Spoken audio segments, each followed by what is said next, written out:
first let's identify the 507 system. The monitor is actually rectangular like this. It also has 5 buttons across the top: code, mode, minus, plus, and set. If that is what your monitor looks like, then you do have the 507 system.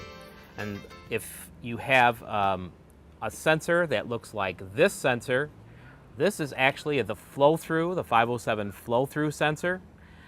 This sensor, when you put it on your valve stem, you can actually air up your tire through the sensor. This is called the 507 flow-through. We also have a 507 cap sensor, which looks like this. The 507 cap sensor screws onto the valve stem as well, but in order to air up your tire, you have to unscrew it from the valve stem and then air up your tire and then put it back on again. So those are the two 507 sensors that we're going to be talking about today. When you get your 507 kit, there's a variety of items that come with it. One is a dash mount. This actually affixes to the dash where you can put your monitor in it, and the monitor will easily slip in and out. We give you the two-sided tape that'll actually affix this to the dash. We also have a suction cup mount for the monitor as well. The monitor sits on the end of that, so you can use that on a window or on your dash. We have two forms of power. One is a hardwire kit with an inline fuse. The hardwire kit can be wired into your ignition, so when you turn the ignition on, the monitor will come on. We also have the typical cigarette lighter type charger, and that will plug into the side of the monitor to charge the battery, which is a lithium-ion battery in the monitor. Also, which comes with the 507 flow-through kit, are caps to cap off the sensor because they are flow-throughs.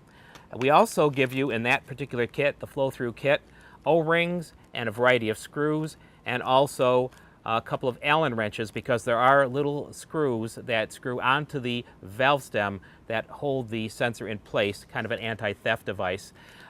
With the cap system for the 507, we give you two of these tools that actually hold the sensor, and you put this onto the sensor just like this, and then you screw the sensor on. And this has an anti-theft device as well, which is the outer case, which spins around, so once it's tight on the valve stem, someone can't come along and take it off.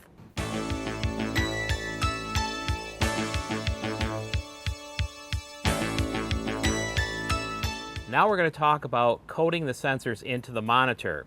First of all, you want to turn your monitor on, and you'll notice that there is on the right-hand corner a battery indicator. You want to make sure that you have this charged. When you get it out of the box, it should be charged, but you should put it on a charger for a little while just to be sure there's enough battery power in the monitor itself. So what we're going to do is we're going to code two sensors.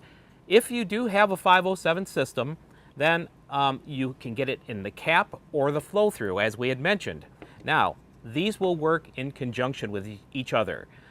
You could have the cap on your car if you have a towed vehicle that you're towing. You could have the flow-through on your motorhome, let's say, and both will be read on the same monitor. Okay, so keep that in mind. The 507s will work with the same monitor. So on the top of the monitor, as I mentioned before, there's 5 buttons: code, mode, minus, plus, and set. In order to get into the coding mode, we're going to hold the code button down until it beeps, and then we release it. Now, the first thing you'll see is the front tire will be blinking on the monitor. And what we're going to do is we're going to code each of these, the flow-through and the cap sensor. And the first one we'll use as a cap sensor. We're going to code it to that front tire, the steer tire on the passenger side, which would be the right side. All you do is just quickly push and release the same code button you just pushed down, and you'll hear a beep.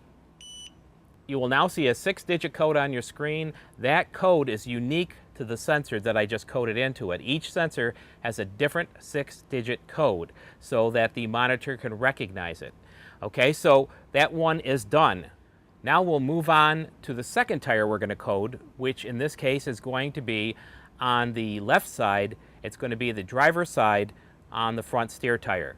So we're going to take our flow-through sensor and we're going to just put it up against the monitor after we hit the plus button to go over to that tire. So now we're on the driver's side tire. It's flashing. We're going to put the sensor up to the bottom. we're going to again just quickly hit the code and release it, and we'll get a beep. And that beep means that the code has been accepted and you're good to go. So now we have 2 of the tires, both front tires are coded in and ready to go. After you code all the tires you need to code in the different positions, then what you want to do is just push and release the mode button. When you push and release the mode button, it'll bring you to the standby or the operational look on the screen. So you will now see that there are 2 tires coded in, the front 2 tires that we just did, one with the cap sensor and one with the flow-through sensor. If you made an error and you coded the wrong tire and you want to move it to a different position, I'm going to show you how to take that code off of that tire. So again, you're going to hold the code button down until it beeps and then release it. Now again, you're in the coding mode. So what I'm going to do is that last tire that I coded, I'm going to say, I don't really want it in that position. I want to move it. So what I'm going to do is just make sure that tire is blinking on the screen, and then I'm going to push the set button and hold it down until it beeps. Instead of a code, you'll now see all F's going across your screen. All F's means it's an open tire position. It is not coded. So now when I hit the mode button, we'll go back to just 1 tire coded, and the other tire that I just deleted is gone. So that is how you delete a tire, and you can do that on any tire at any time if you're in the coding mode. So all you have to do again is hit the set button, hold it down until it beeps, and release it. You'll see all F's come across the screen, and then that code is gone.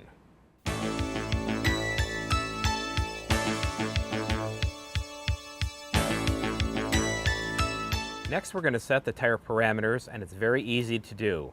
What you want to do is you want to hold the mode button, M-O-D-E button, down until it beeps, and then release it. After it beeps, you'll be in that parameter setting mode. The first thing you'll see is P.S.I. And you're going to keep pushing and releasing the mode button quickly as we go through each stage of this. So you push mode again, you'll see an F for Fahrenheit. If you do not see an F on the screen and you see a C on the screen, you will push and release the plus button. That will change from Fahrenheit or from Celsius to Fahrenheit or vice versa, depending on what you want. If you're from Canada, you'll probably want the Celsius or the centigrade. So then you'll move on, push the mode button again.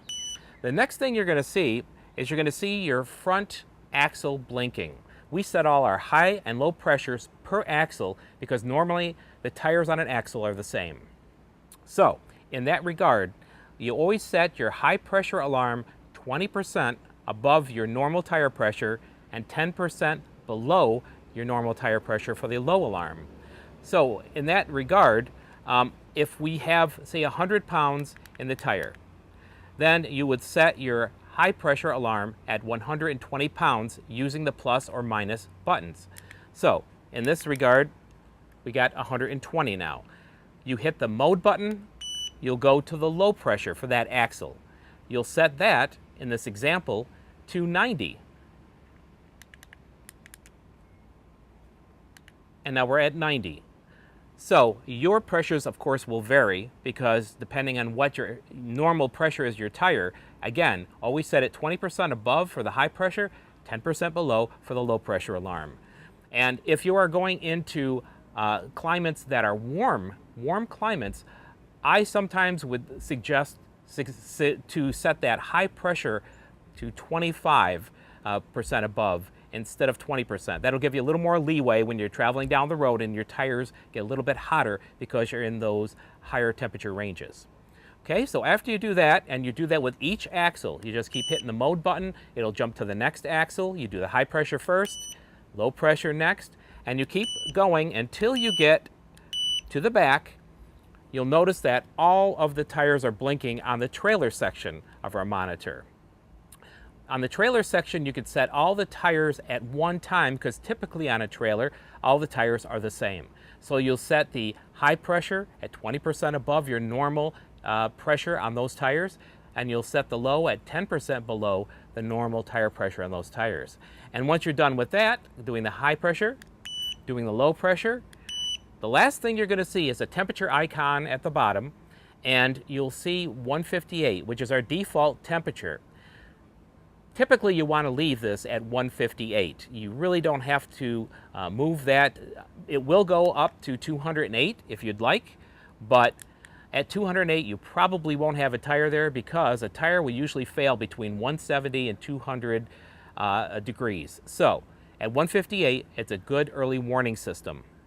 So leave it at 158 unless you have a special circumstance, and that is the last setup. So in order to save everything, you hit the set button and release it. Just press and release the set button. It is like a save button. It'll save all your parameters and you should be good to go with your monitor. And that is the complete setup of the 507 system.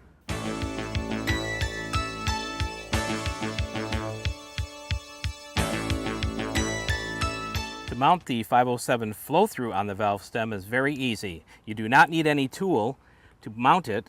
You just put it onto the valve stem and screw it on. Make sure that the little screw, the set screw, is out. Screw it on is reasonably tight. And then you could take the wrench, actually put it in to that little set screw, and go ahead and turn it and tighten it. Installation of the 507 cap system is quite easy. You take the sensor, you actually put it into the tool that is provided, put it on to the valve stem, and actually screw it in.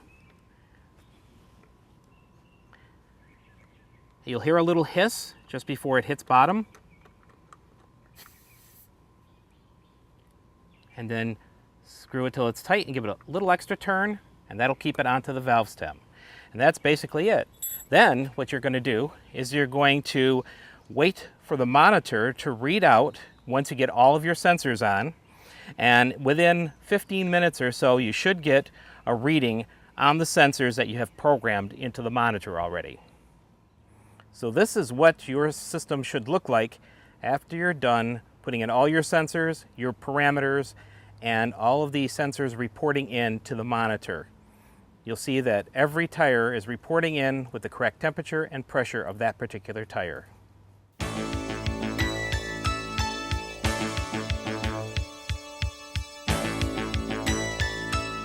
I'm now going to show you how to change out your batteries in the 507 cap system. What you do is you take out the 3 little screws on the base of the sensor. I've already taken 2 of them out. I'm going to take the 3rd one out, and you're going to need a jeweler's screwdriver in order to get the Phillips screws out of the sensor itself. Once you take the 3 screws out, then you could take the base plate off, you could take the upper housing off, and you'll still see another similar sensor with a cap on it. If you take the wrench that was provided to put the sensor on and off and reverse it like this, then you can use that as leverage to unscrew that inner cap. And once you unscrew the inner cap, you will see that there is the CR1632 battery inside, and also a washer that goes around the base of that inside cap. To change the battery slides out one direction. You slide the battery out, and then you could put your new battery in, replace the battery, and basically reverse the whole process. If you need to put a washer in there, an O-ring that goes around this area here, and then you can screw on your cap that will seal it on the inside from any moisture, and you're good for another year to a year and a half.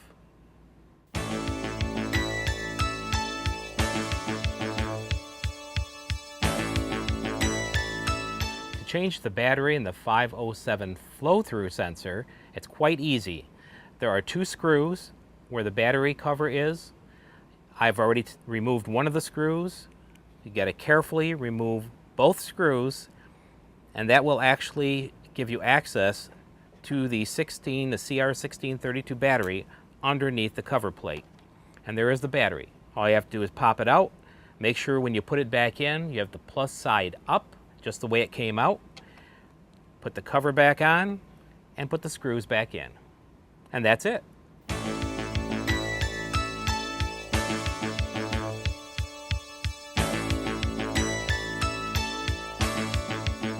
I'd like to give you a few tips on the 507 system, and one of them is about valve extensions. They have the braided extensions and solid extensions. Some of the braided extensions are what they call airless extensions. You do not want to use airless extensions with our system because there is not a constant volume of air in that extension, and so it will not hit our sensor and activate it. Our sensors have a pressure switch in them and need air to activate the sensor. So if you do have an airless extension, you can actually work around that issue by getting a flow-through system, putting the actual sensor on the valve stem that's sticking out of your wheel, and then the extension goes on the end of our sensor. And then you can bring that out and mount it onto your hub. So that is one way that you can get around the airless extension, but typically you want to have normal extensions. On the 507 flow-through sensor, like I have in my hand, there is a little screw going into a brass piece. The brass piece is what screws onto your valve stem. There are 2 holes in that brass piece. You do not have to put a screw in each of those holes. There are 2 holes because sometimes when you're screwing on the flow-through sensor, you won't be able to get to one of the screw holes with the Allen screw and the Allen wrench. So what you have to do then is take it out of that particular hole, put it in the other hole, and then when you tighten it on, you'll be able to reach it with the Allen wrench. So that's why there's 2 holes. You do not have to put screws in each of those holes. That's why we typically provide you with 1 screw per sensor, and then we give you some extra screws in a little bag. Also within the kits, there are stickers, and they're labeled 1 through 14, and then there's also a section that has T1, T2, etc., etc. The T is normally the trailer, and the other is normally the vehicle that's towing the trailer. So please use these stickers to put them on the top of each of the sensors so that you can identify where that sensor position goes. And you'd want to write those down in your manual so you know that number 1 is on your right front, number 2 is on your left front, etc., etc. And also with the trailer, it makes it a lot easier if you take the sensors off and store them, and then you want to put it back on, you'll have them all marked, and you'll be able to know exactly what tire position those sensors go to. If your monitor begins to beep as you're driving down the road, then you are out of the parameters you set for either the high pressure, the low pressure, or the temperature on your system. I would suggest that you pull over, check your tires, and find out what the issue is. For the 507 system, we also have a repeater. What the repeater does is it strengthens the signal from the sensors forward to the monitor, so you'll get a stronger signal and a more reliable signal.